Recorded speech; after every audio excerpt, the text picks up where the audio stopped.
Vamos lá então, galerinha.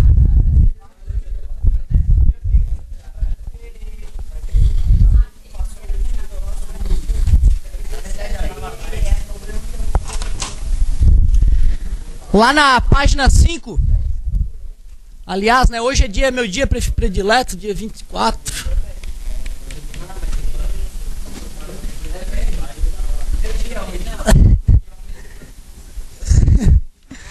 Página 5.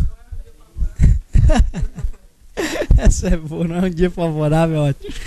Página 5, exercício 1.17. Muito obrigado, pessoal. Vamos começar então. Dados os vetores abaixo, é correto afirmar. Ele deu os vetores formando um triângulo. Vetor A, vetor B, bundinha na cabecinha. E vetor C também, bundinha na cabecinha. É correto afirmar que A mais B é igual a C? Não, né? Para poder ser igual, deveria ter dado no sentido oposto, né? Que na hora que o cara vai colocar o resultante, sai da origem do primeiro e vai à extremidade do último. Então, a letra A está falsa. A mais C é igual a B? A mais C, para poder dar igual ao B, também seria no sentido oposto. Sai da origem do primeiro e vai até a extremidade do último. Também está errado. A é igual a B mais C? O B mais C... O B mais o C, deixa eu ver, B mais C. Para poder dar igual ao A também, teria que estar no sentido oposto. Sai do primeiro e vai até a origem do último. Mesmo erro. A mais B mais C igual a 0. Claro, porque a extremidade do último caiu na origem do primeiro. Se eu fosse tentar escrever o vetor resultante, não poderia dar 0. A mais B mais C é igual a 0. Letra D, sem dúvida. Só por desencargo de consciência, letra E. O módulo de A mais o módulo de B dá igual ao C. Pô, se eu pegar esse tamanho do B e somar com o tamanho do A, vai dar maior do que o C, né? Certo? Evidentemente, somar os dois caras em linha reta dá maior do que fazer um triângulo com eles, obviamente. Então, confirmou que é a letra D. Depois, exercício 1.18. A figura abaixo mostra um sistema de vetores a respeito da forma de como estão ligados, assinale a alternativa correta. Muito parecida com a questão anterior, só que agora ele colocou muito mais vetores, tornando a análise muito mais delicada. Primeiro vou fazer a cópia rápida aqui dos vetores. Ele chamou de A, B e C, com a setinha em cima porque estamos representando o vetor. Tem o vetor G, que é esse aqui, vetor G. Depois tem o vetor D, E e F. Vetor D, E e vetor F. Dispostos dessa maneira. Ele começa afirmando A mais B mais C igual a 0. A mais B mais C é o vetor G, né? É o vetor G que sai da origem do A e vai até a extremidade do C. A mais B mais C igual a G. Oh, yes. Letra B. Só vamos, né, por desencargo de consciência, D mais E mais F igual a G.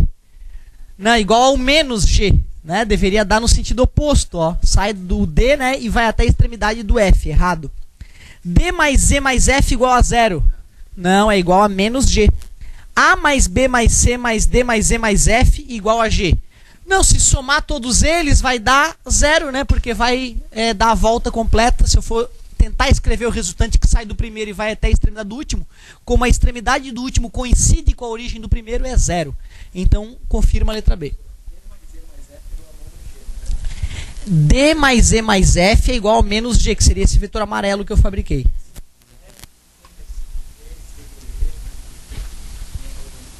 Tá, se fosse F... Não, a ordem importa. A ordem vai importar. Vamos só desenhar para conferir? Tu queria fazer o F mais E mais D. Também nesse caso não ia mudar. Nesse caso ia dar o mesmo vetor, ia dar o mesmo menos G. Tá? Exatamente, teria que trocar o sinal de todos eles. Boa pergunta. Seria a mesma coisa? Não, porque assim, quando ele fala em módulo, ele está dizendo o seguinte: pegar esse tamanho, somar com esse tamanho e somar com esse tamanho tem que dar igual a esse, e vai dar maior, né? Que se a gente soma em linha reta, acaba dando maior do que se a gente soma fazendo as curvinhas ali. Então mesmo em módulo ficaria errado. A última dessa física, hoje, Jezebel, tarefa do mal. 1,19. Um clube constrói uma pista para seus associados andarem ou correrem. Ah, que pista bela, quadrada. A pista tem a forma de um quadrado de lado 100 metros e 2 caminhos que cortam este quadrado nas suas diagonais. Perfeito para andar de bicicleta isso aqui. Um atleta parte de A, desloca-se até B, de B até C, de C até D, de D até E. O módulo do vetor deslocamento e a distância percorrida de A até chegar a E valem respectivamente. Legal, hein? Aquela história de distância percorrida e deslocamento. Questãozinha que vale a pena essa aqui. Vamos ver qual foi o trajeto que o cara fez para a gente raciocinar bem legal. A, B, C, D, aqui está o ponto E. E a gente sabe que cada lado desse quadrado tem 100 metros. Então um terreno de 1 hectare. E aí? O atleta parte de A, desloca-se até B, depois até C, depois até D, e aí vai até o ponto E. Como é que a gente acha o deslocamento?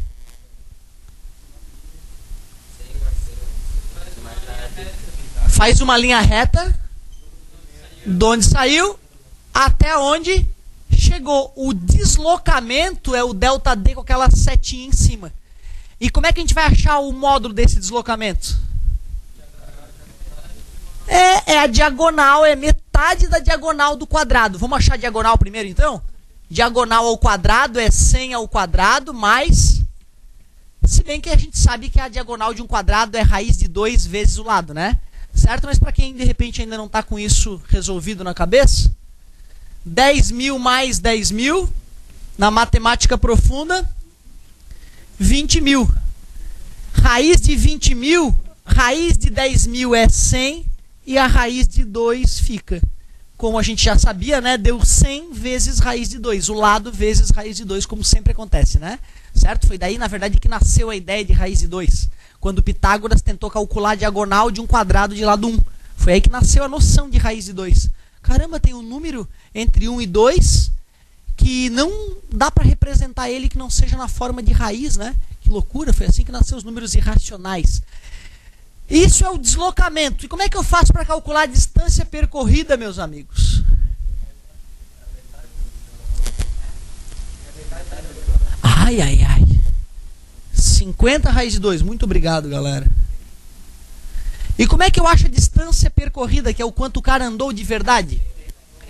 100 mais 100 mais 100, 300, mais esse tamanhinho que eu já calculei. Então dá 300 mais 50 raiz de 2. Ô professor, e se o cara me colocar lá no gabarito valores para eu responder? Aí tu terias que lembrar que a raiz de 2 é aproximadamente 1,41. 1,4, né? E ele deu as respostinhas ali. Ah, ele deu desse jeito mesmo, né? Ah, que mal, queria... botar 1,41 ali. 50 raiz de 2 e 300 mais 50 raiz de 2 metros. Letra D.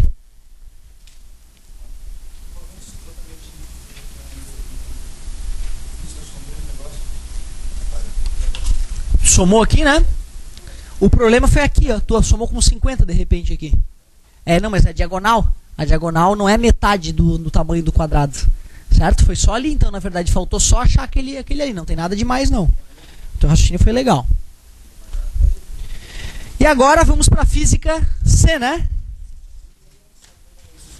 Que é página 4 e 5.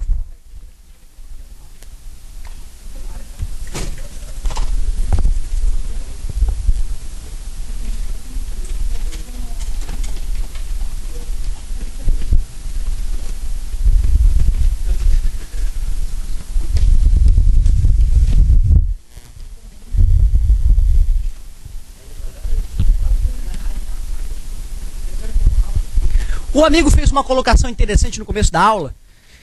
E eu realmente confesso que uma aula de correção de exercício ela é extremamente maçante, principalmente se o cara não fez o exercício. Aí fica terrível. De qualquer maneira, para já acalmá-los, eu não vou fazer sempre isso não. Eu faço no começo do ano para estimular quem fez o exercício, que também é chato ter feito exercício e ficar na dúvida, né? Pô, mas aquele exercício eu não fiquei seguro. Para agradar gregos e troianos, então nesse começo eu corrijo toda a tarefa, tal, mas futuramente eu vou falar, galera, ó, corrijo uma ou outra mais difícil, ó, as outras tem que vir à tarde para corrigir, não tem jeito, tá? Não vai ter milagre, pra gente sempre gastar boa parte das nossas aulas na correção de tarefa. Mas vamos lá. Nos metais, as partículas responsáveis pela condução de corrente elétrica são... porque os metais estão sólidos, no material sólido, só o elétron pode quicar de átomo para átomo, a gente sabia disso, tranquilo. Letra B. 104. A 104 diz: a corrente elétrica de 2 ampere é o mesmo que 2 elétrons por segundo? Não, mas um elétron tem, né, uma carga baixíssima. 2 prótons, nada a ver. 2 elétrons por minuto, também não. 2 prótons por minuto, não. 2 coulombs por segundo. Corrente elétrica é carga sobre tempo. Coulombs é a unidade de carga elétrica. Na verdade é o seguinte, ó, é uma coisa, é delicado isso. Quilograma. Quilograma é uma coisa que faz parte da nossa vida, né? Não, mas não tem problema nenhum. A tua pergunta foi ótima, linda. Que é isso? Fica tranquila. Eu só quero te mostrar o seguinte. Quilogramas é uma coisa que é desde novinho que a gente brinca, né? De, sei lá, pegar 1 quilo de feijão para a mãe no supermercado. Então aquilo vai sendo incorporado à nossa vida de maneira tranquila, lenta. Quilômetros por hora. Eu lembro que, sei lá, eu novinho, eu não tinha noção de que era 50 km por hora. Né? Hoje eu tenho uma noção clara de que tem seres humanos que correm a 50 km por hora. Embora, se tu pular de um carro a 50 km por hora, tu vai te arrebentar no chão. 100 km por hora, pô, né? Com o tempo tu vai desenvolvendo o que é isso, o que é perigoso de carro ou não, que velocidade eu posso estar para conseguir frear antes de bater, mas foram anos que me fizeram ter essa noção de quilômetros por hora. Você já tem uma ótima noção de velocidade, talvez não tão refinada quanto a que eu tenho, porque eu já dirijo há algum tempo, etc e tal, mas vão adquirir.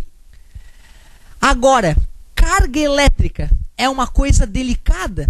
Carga elétrica, lembra daquela brincadeira de arrastar a caneta na parede e deixar ela grudada? Né? Pô, como é que eu vou medir a força com que a caneta ficou grudada na parede? Tu lembra dessa brincadeira de arrastar? Para poder medir aquela força, eu precisaria saber qual é a carga da parede, qual é a carga da caneta.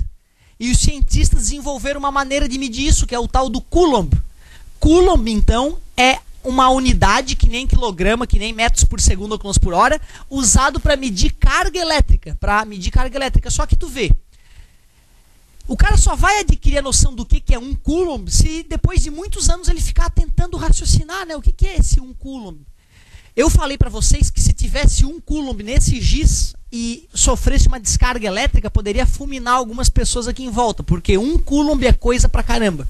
Parado, estático. Porém, 1 Coulomb atravessando o fio a cada segundo não é perigoso. Dá uma corrente de 1 ampere. Ou seja, os cientistas falaram que para medir a intensidade de corrente elétrica, a gente tem que pegar a quantidade de carga e dividir pelo tempo. Então, o que é quantidade de carga? Quantidade de carga. E aqui é tempo. Tempo a gente mede como mesmo, galera? Segundo, é uma coisa que já está no nosso dia a dia há muito tempo. Só que isso aqui é uma coisa nova. A unidade para medir carga é algo novo em nossas vidas, Coulomb. E até a gente aceitar esse nome na boa, a gente vai precisar de algumas aulas. Mas é importante lembrar que é usado para medir carga elétrica. Vocês sabem por que o giz está grudado no quadro? Porque ele foi eletrizado. Tem uma carga elétrica agora no pó de giz, é por isso que ele está grudado no quadro, olha que loucura. Se não fossem as cargas elétricas, né, os opostos se atraem, o giz não estaria grudado no quadro, seria impossível escrever. Então tu vê, cara, quando eu arrasto o giz no quadro, ele fica eletrizado e é por isso que ele gruda. Que loucura, tá? Então tem alguns coulombs de carga ao todo ali armazenado no pó em giz. E a gente usa essa unidade para medir em homenagem ao Coulomb, que foi o cientista que desenvolveu isso. Mas até tu entender exatamente o que é 1 Coulomb, vai demorar um tempinho, algumas aulas. Ele falou que 2 coulombs a cada segundo é a mesma coisa que 2 ampere, não é isso? é 2 coulombs por segundo. Isso para lembrar que coulomb e ampere estão relacionados. Ampere. Ampere já é um pouco mais próximo do nosso dia a dia. Aquela história dos disjuntores que eu citei na outra aula, né? Um disjuntor número 10 é porque ele desarma quando passar mais que 10 ampere. E 10 ampere é aceitável até para uma tomada. Agora, um chuveiro não. Um chuveiro precisa de pelo menos uns 40 ampere para funcionar. Já é bem mais, né? Bem mais gastador. Não, mas é que na verdade isso aqui eu acho que foi no anterior mesmo. Ampere já é quantos coulombs estão passando a cada segundo. Então, ampere é para medir a carga em movimento, quantos coulombs passam a cada segundo. E o coulomb é para medir só a carga, certo? Então, ficou como a 104, 2 coulombs por segundo, letra E.